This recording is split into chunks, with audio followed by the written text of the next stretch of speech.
sabia que as 6 pessoas mais ricas do Brasil têm a mesma riqueza do que os 100 milhões mais pobres? Sim, 6 tem igual a 100 milhões. Vem nessa nova onda com Marco Gorini. Marco, 6 tem igual a 100 milhões de brasileiros. Como que a gente faz para mudar isso? Esse é o dado do Brasil, né? No mundo a coisa é pior do que isso. Pior ainda. Porque o último estudo que saiu mostra que 8 pessoas no mundo têm a mesma riqueza que metade da população global, 3,5 bilhões de pessoas. 8 tem igual a 3,5 bilhões. Exatamente. Brasil, Exatamente. E como que a gente muda isso? Para começar, precisa reconhecer que isso é um problema. A gente fala muito no dia a dia de crescer. O nosso problema não é de crescimento. O nosso problema é de distribuição. Porque o país olha o PIB, né? Quanto o PIB está crescendo. Exatamente. Só que às vezes o PIB pode crescer muito com essas 8 pessoas. O PIB pode estar crescendo de forma concentrada. Não adianta o PIB crescer se as pessoas não são contempladas com esse crescimento. É isso que a gente viu nos últimos anos, nas últimas décadas. Né? Isso é uma coisa maravilhosa que você está falando. Então, o crescimento é uma coisa, a distribuição de renda é outra. E desenvolvimento é outra. E o desenvolvimento é outra. Exatamente. Eu acho que esse talvez seja um dos principais problemas que a gente enfrenta hoje no mundo. A questão da desigualdade, a questão da pobreza, a questão do acesso, a questão da falta de dignidade das pessoas. E qual que é o caminho para mudar isso? É o governo? É a ONG? Então, a gente olhando para o campo, quais são as alternativas? Assim? Eu não sei se eu vou conseguir trazer todas, não sei nem se eu tenho conhecimento de todas, mas a gente vê que, primeiro, a solução precisa ser pensada de forma sistêmica. Tá. É um problema complexo, não tem solução simples. Essa é uma primeira premissa que precisa estar na mesa.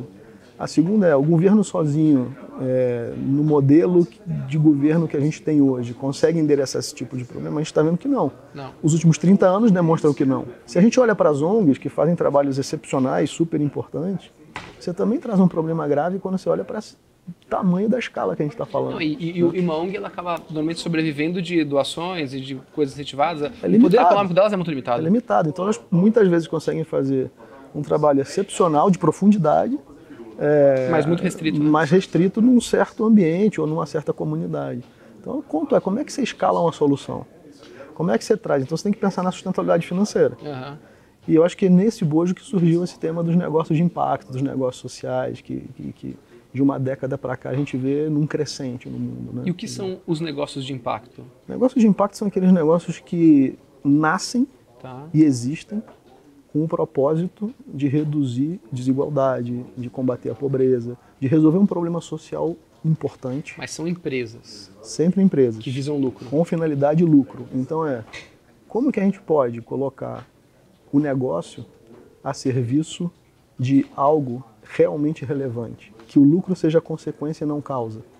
Que o lucro seja um motor de desenvolvimento, mas não a causa da desigualdade. Lembra daquela máxima que você deve ter visto na faculdade? Eu vi, para que existe uma empresa? Para maximizar o lucro. Não, isso Esse papo nos trouxe até onde a gente está hoje. Então esse papo ruiu, só que não ruiu para muita gente ainda. Sim. Né? As evidências ainda não foram suficientes para mostrar que esse caminho não está servindo. É um caminho que levou para uma desigualdade gigante, que está levando para um problema da humanidade. Exatamente, assim, exatamente. Mas esse é o lado quando você olha desde a perspectiva empresa, né? CNPJ, entidade. Eu acho que tem um passo anterior a esse, que é olhar para os seres humanos, né? Porque CNPJ não toma decisão. Verdade. Quem toma decisão é CPF. Então a gente precisa olhar para a dimensão humana disso, né? Por que as pessoas estão tão prisioneiras dessa forma de pensar? E por que isso? Cara, eu acho que a gente perdeu a capacidade de sentir, de fazer empatia. A gente, em algum momento da vida, se desconectou e perdeu a sensibilidade. Você olha um ser humano que entra na sua loja como um par de sapato que vai sair, como um pão que vai sair, e a gente perdeu a perspectiva de entender que por trás de uma compra tem uma história. E por trás de uma história tem desafios. A gente escuta muito papo, por exemplo, de meritocracia, não é verdade? Meritocracia é um tema que aparece sempre. Está na moda, né? Está na moda, né? Então a gente chega onde a gente consegue, nossos próprios esforços. Eu não acho que eu estou aqui hoje conversando com você pelo meu mérito. Eu estou aqui 80% por conta da família que eu nasci e o local que eu nasci. Não, isso absolutamente. Não dá para você... os nossos filhos não tem como... Assim, é desigual eles competirem com alguém que nasceu na mesma data deles na favela. Eu sou do Rio de Janeiro. Não tem como. Eu nasci numa classe média alta do Rio de Janeiro. A minha vida seria outra se eu tivesse nascido no Alemão, Total. Então, assim, onde pode entrar o conceito de meritocracia aqui? Não, já nasce muitos passos atrás. Para uma pessoa dessa, para conseguir chegar onde você chegou, pô, não tem acesso ao estudo que você teve, à informação que você teve, à formação que você teve, à alimentação que você teve. Exatamente. Então, assim, a primeira coisa que choca, e esse é um ponto importante, será que eu me choco com esse dado que a gente está falando aqui? Virou normal, né? Virou normal. Ou está muito distante. Ou é normal ou está muito distante. Então a gente não gera aquele sentimento de empatia, sabe? E o sentimento de empatia, se você não gera, você não sente a indignação que pode ser um motor para a transformação. E eu acho que também não é, as pessoas não são assim porque elas são más. Não é isso. Não é um lado de, o ser humano é mau, entendeu? Isso também funciona para mim como um mecanismo de proteção. A gente vê tanta coisa ruim que a gente precisa desligar algumas chaves para você não ficar tão bombardeado daquilo. Mas o fato é que as pessoas estão infelizes. Mas acho que é aí que a gente trabalha um pouco muito essa questão de ressignificação do sucesso. Exatamente. Né? Que o sucesso hoje ele é igual a só um fator, que é o fator financeiro, ponto. Exatamente. Esse cara é rico, ele é bem sucedido. Esse aqui Se você olhar as gerações novas, né, que estão questionando esse ponto, os jovens estão questionando, eu acho que ainda precisa de uma direção para essa energia, parece um fio desencapado que está emergindo, né, super saudável. Sim. Mas existe um questionamento muito grande sobre o que é sucesso. Né? Sucesso é ganhar dinheiro? O que de fato te move na tua vida? E como é que você pode colocar essa energia, esse tempo, o seu talento a serviço de algo que seja de fato relevante? E essa palavra não é trivial. O que é relevante? O que de fato a gente precisa? Né? Exatamente. A gente vive uma sociedade de consumo absurda, né? Que trouxe a gente até onde a gente está. Esse é o segundo ponto que eu queria chegar. A publicidade ela é muito consumista, né? Então é para você consumir mais qualquer produto. E até onde, isso foi uma coisa que você já abriu meu olho e eu nunca tinha pensado. Quando a gente conversou lá atrás, você falou, aquela pessoa realmente precisa daquilo? E ainda mais em algumas camadas mais desfavorecidas da população, você vê que tem um marketing para vender para ela, para fazer aquela pessoa consumir, não necessariamente ela precisa daquilo lá, né? Isso pode ser ruim. O sistema todo está montado para isso, né, João? Assim, você cria necessidades, né? Então, quando a gente olha para a maior parte do mercado hoje, você tem um processo contínuo, massacrante de geração de necessidades que, se você dá 2 cliques ali e aprofundar, a gente precisa disso. Como é que um ser humano fica infeliz porque ele tem a televisão de 40 polegadas e não consegue ter a de 46? Mas numa sociedade que valoriza o ter, fica complexo, né? Quer dizer, quem tem mais, quem pode mais, ou seja, a gente é uma sociedade monetária. Sim. Né? Muito mais o ter do que o ser. A gente precisa desconstruir isso. Quer dizer, é isso que trouxe a gente até aqui. Você chega na TV de 46 e, pô, não era bem aquilo. É aquela felicidade de segundos, né? Ou de dias. Então, não tem fim. Porque a pessoa ela acaba atrelando a felicidade futura dela com a aquisição de algo, com o atingimento de uma meta financeira que seja. E aí chegou naquilo, ela viu que aquilo não trouxe felicidade. Então tem que conseguir mais. E você vai conseguir mais. E você vai tentando conseguir mais. E aí isso a custa acaba prejudicando a própria vida dela, né? Porque ela deixa de ser quem ela é e passa a querer. E eu acho que tem uma questão aí que no fundo a gente sabe disso. Tem uma voz dentro da gente que fala isso pra gente, entende?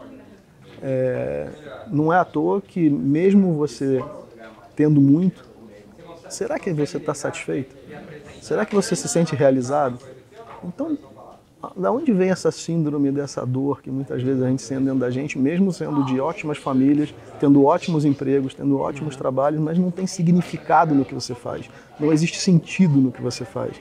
Porque você tem a TV de 46 polegadas, de 60 polegadas, etc., mas o cara que está ali na rua, que dorme na calçada, e ontem estava 10 graus aqui na cidade, e aquele cara estava ali tremendo de frio. Exato. E você, para conseguir conviver com isso, você precisa desligar teu sensor de sensibilidade.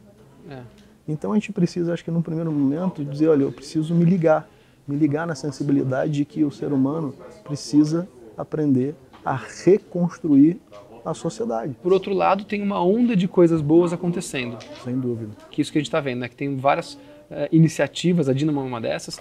Falar um pouco sobre esse novo momento, essa nova onda que está acontecendo. Eu acho que hoje, quando a gente olha especificamente para o campo de negócios de impacto, a gente vê um movimento global se articulando e numa tendência crescente, que é pessoas que já se tocaram disso e que resolveram fazer alguma coisa. E é sair de uma posição de comodidade ou de que não dá ou não posso para uma posição de protagonismo. Aí, o segundo ponto é, tá bom, como é que a gente faz isso? É o caso da Dynamo, a gente olhou para isso e falou, pô, toda a nossa trajetória dos 3 sócios estão conectadas há mais de 15, 20 anos com esse tema da desigualdade, com esse tema de combate à pobreza, com o tema de entender as comunidades mais pobres e gerar soluções de transformação. O que é o que faz a Dynamo?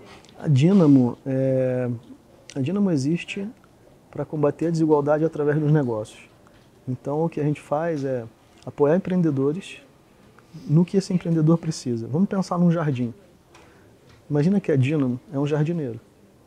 O que a Dynamo precisa fazer é prover tudo que aquela terra, aquelas sementes, aquelas flores precisam para brotarem de forma saudável. Que bacana. Né? Isso é a Dynamo. Para negócios de impacto, para negócios... Só para negócios de impacto. Negócios cuja grama seja da base da pirâmide. Então, assim, vamos pensar que negócios que existem para servir a base. O que um empreendedor precisa? Conhecimento, tecnologia, capital, né? Acolhimento. Né? A Dynamo existe para isso. Que bacana. E assim, dessa Essa forma, é a essência do que a gente faz. Impactando negócios que vão impactar pessoas, que vão impactar o mundo. É onde a gente acha que a gente é mais útil, porque é o que a gente gosta de fazer e o que a gente entende que sabe fazer. E vocês conseguem escalar também esse efeito, porque né? o próprio empreendedor passa a ser um multiplicador de tudo isso, né? Exatamente. Então, quanto mais empreendedores, startups, negócios a gente consiga apoiar, para a gente, são multiplicadores. Eu quero mais é que um Vivenda multiplique por N, eu quero mais é que um Mais 60, um For You Too, que multipliquem por N. E a gente consegue enxergar que ali a gente pode, em algum momento, fazer a diferença. Sim. Sabe? A gente existe para tentar fazer essa diferença. Legal. Entre a vida e a morte. Dizer assim, olha, esse cara superou o vale da morte, como a gente fala, e de uma startup ele virou uma empresa rentável. E essa empresa rentável consegue gerar o resultado suficiente para ele multiplicar as suas ações. Mas ele não existe para ter 50% de lucro. O lucro é uma consequência dos seus atos. Alguém vai responder para você que é contra combater a pobreza? Não. Seria... Eu não conheço ninguém. Que não assim, tem como. Vamos acabar com a pobreza de um não. Não, melhor ficar assim, né? Melhor ficar assim. Mas o ponto é, o que você faz para isso? Exato. Então a gente está tentando estar sempre alinhado com isso. Para conseguir. A gente precisa mudar esse mundo. Então não perca o próximo vídeo com o Marco Gorini. Valeu!